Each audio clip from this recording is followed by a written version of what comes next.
Olá pessoal, tudo bem com vocês? Bom, na aula de hoje a gente vai falar do Teatro de Arena. Teatro de Arena. Guardem bem esse nome. Pessoal, além de denominar o espaço físico que tem um palco, todo rodeado por uma plateia, o Teatro de Arena também vai nomear um dos períodos que muito contribuiu para o desenvolvimento do teatro realizado aqui no Brasil. É simples. A ideia de se trabalhar com esse tipo de teatro teria surgido em 1951 em um congresso sobre teatro realizado na cidade do Rio de Janeiro. Desse congresso participaram membros da Associação Brasileira de Críticos Teatrais. Bom, na verdade, essa preocupação era baseada na cena teatral brasileira em todos os sentidos. De início, era notório que faltavam casas de espetáculos para se desenvolver um bom teatro. As exigências eram absurdas, sem contar que os preços cobrados pelos donos dessas casas eram exorbitantes. Bom, temos uma saída. A solução que eles encontraram estava em uma proposta que teria sido realizada lá nos Estados Unidos. Uma maneira diferente de se representar que teria ficado conhecida como Teatro de Arena, que consistia em criar adaptações em uma sala para que esse teatro pudesse ser desenvolvido. Ou seja, o Teatro de Arena apresentou também como proposta a introdução no teatro brasileiro de espetáculos que abordasse o cotidiano, que falasse do popular, que fosse recheado com uma clara intenção política social. Ok? Em 1951, a Escola de Arte Dramática de São Paulo, conhecida como EAD, caminhando nessa linha de raciocínio, propôs que José Renato dirigisse nas instalações da escola uma obra de Tennessee Williams, O Demorado Adeus, com a participação de seus próprios alunos. Gente, depois de alguns anos, para ser mais preciso, em 1953, o José Renato estreava a peça Essa Noite é Nossa, do grande dramaturgo Stafford Dickens, no Museu de Arte Moderna em São Paulo, lá no Ibirapuera. E o Arena continuou a se apresentar em organizações esportivas, se apresentou em clubes, sempre recebendo o apoio do público. Ok? Bom, gente, já consolidado na cena cultural da cidade de São Paulo, por volta de 1955, o José Renato aluga uma sala e faz dessa sala um local para espetáculos. Era uma loja instalada na rua Teodoro Baima. Uma Mulher e Três Palhaços, uma peça de Marcela Achad.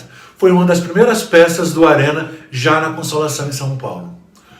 Bom, Augusto Boal, um exigente diretor e dramaturgo, um mestre da teoria da dramaturgia contemporânea, se une ao grupo e faz com que os trabalhos do Arena alcançassem um novo rumo.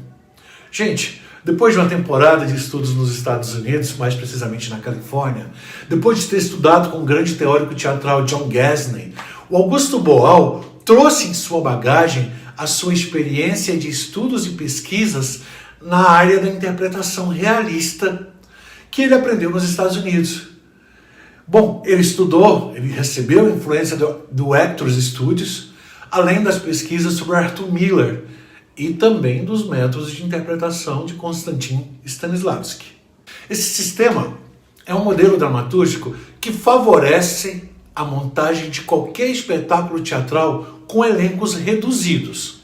Ou seja, vai se alterando as conhecidas relações narrativas do gênero dramático, sempre apoiado numa estética épica e crítica.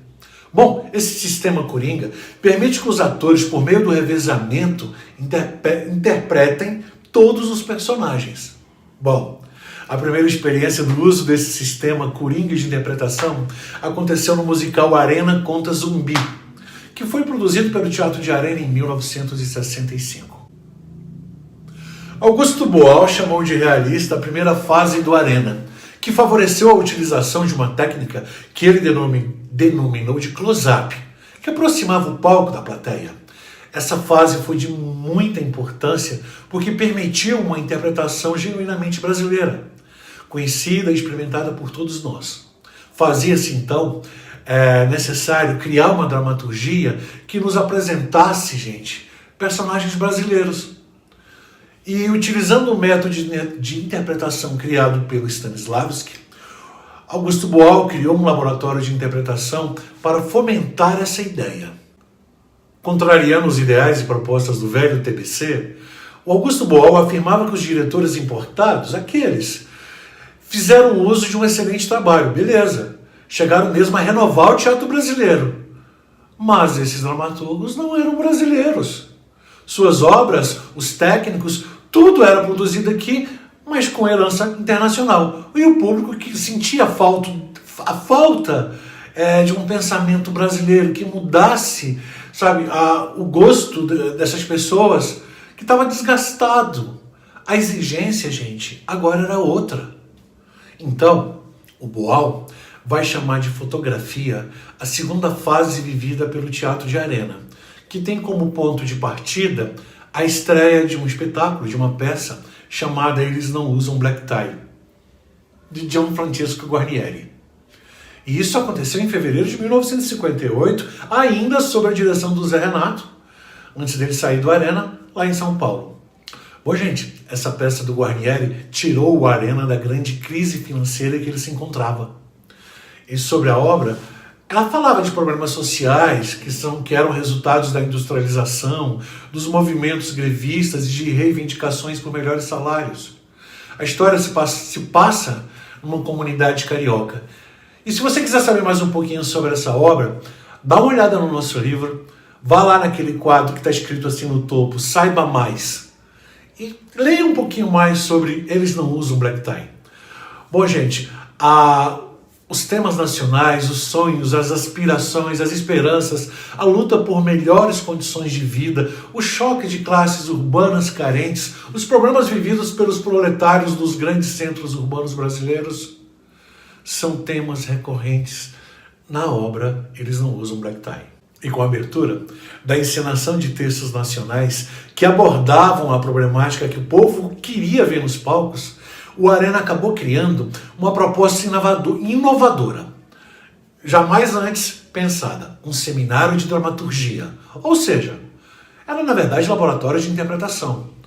A gente não pode esquecer, gente, que essa proposta, ela apontava a necessidade de um novo estilo de arte de representar, algo que ficasse parecido com os padrões do nosso país, bem como capacitou outros profissionais na área técnica do teatro de arena. Gente, desenvolver e incentivar a dramaturgia brasileira eram os pontos fundamentais defendidos nesses seminários. Tratava-se de uma movimentação totalmente nacionalista, e ela coincidia com todas as manifestações e tendências políticas da história que o Brasil estava vivendo. A repressão, a ditadura. Se nos primeiros anos do Arena as encenações eram baseadas em autores estrangeiros, por volta de 1958, as peças encenadas no Arena passaram a ser escritas e encenadas pelos próprios integrantes do Grupo Arena. Na verdade, gente, o teatro seguia uma tendência revolucionária. O desenvolvimento desse grupo acabou sendo realizado em etapas que não se cristalizaram. Para ser mais sucinto, sucederam-se no tempo. Deixa eu ser mais claro.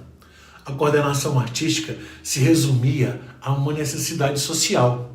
Esse teatro era influenciado pelo teatro político de Bertolt Brecht, segundo o qual o texto dramático deveria basear-se num processo que atendesse à ideia do dono da obra. O Arena, então, desmistificou a maneira de se escrever para o teatro. A peça, ou melhor, o musical Arena contra Tiradentes, apresentada em 1967, foi uma das produções do Arena que aprofundou o sentido metafórico, o qual o Guarnieri utilizou mais tarde em outras obras dele. Na verdade, surgiam então as críticas aos militantes de esquerda do governo militar. A partir do título, a gente percebe que os heróis citados nessa obra tinham a função de despertar nas pessoas a intenção de resistência ao regime que lhes era imposto. Ok?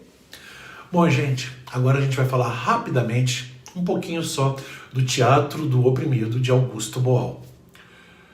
O que é o Teatro do Oprimido? Também conhecido como TO. É um projeto assinado pelo dramaturgo Augusto Boal que surgiu na década de 70, ou seja, um pouco depois do Teatro de Arena. E um dos principais objetivos dessa proposta era baseado na transformação da realidade, só que à nossa maneira. Ou seja, não bastava apenas enxergá-la. De um outro ponto de vista, seria o ato de transformar a sociedade da libertação dos oprimidos. Ou seja, o projeto ou a metodologia que engloba o Teatro do Oprimido em si passou a ser conhecido em vários países. Na verdade, mais de 70 países.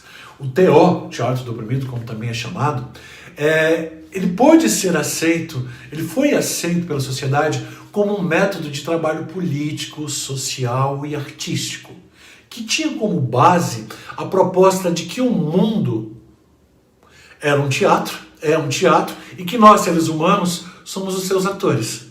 Na concepção de Augusto Boal, a gente está sempre interpretando. Em nossas vidas, o tempo inteiro a gente interpreta. Basta pensar que vivendo, interpretando, e a gente acaba escrevendo a nossa própria história. Enfim, nós somos atores e diretores do maior espetáculo que existe, a vida. E não acabou não. E quebrando os campos hipnóticos, galera, o Augusto Boal dá ao espectador o poder de transformar a cena. Ele deixa de ser um mero observador e passa a um sujeito atuante, capaz de alterar a ação dramática que se apresentava no palco. Em outras palavras, esse espectador, ele passa de mero espectador a protagonista da cena. Ou seja, o nosso amiguinho Augusto Boal sugeriu que o espectador ensaiasse a sua revolução sem determinar funções aos atores. E ele continuava alertando-os dessa forma sobre a autonomia que lhes era facultativa frente a tudo em nosso cotidiano, do que aquilo que acontece em nosso cotidiano. Então eles caminham rumo a uma verdadeira liberdade de ação, o que os transforma em atores e espectadores da própria ação dramática e de suas vidas. Deixa eu ser mais direto. Por meio de jogos dramáticos, técnicas e exercícios cênicos, a discussão e as questões do cotidiano eram literalmente estimuladas. Dessa forma, ao se perceber o resultado, era possível entender que toda essa prática levaria a um melhor raciocínio a respeito das relações de poder que surgia por meio das histórias do embate entre oprimidos e opressores. Ou seja, estamos mecanizados, como diria Augusto Boal. O nosso corpo e nossa mente estavam acostumados sempre às mesmas tarefas. Era preciso, galera, desmecanizar o nosso corpo e a nossa mente. Ou seja, era preciso nos libertar das imposições e das regras que a sociedade massificadora nos impunha. Portanto, os jogos e exercícios teatrais que eu acabei de falar são, na verdade, pequenos diálogos sensoriais que se sustentam de criatividade e, de certa forma, colaboram com o desenvolvimento de qualquer ser humano. Ou seja, possibilita circunstancialmente o que a gente chama aqui de autoobservação. Em outras palavras, funciona como a libertação dos indivíduos que se rotulam como coagidos ou mesmo submetidos a uma força qualquer. Ok? Bom, e por hoje é só. Até mais.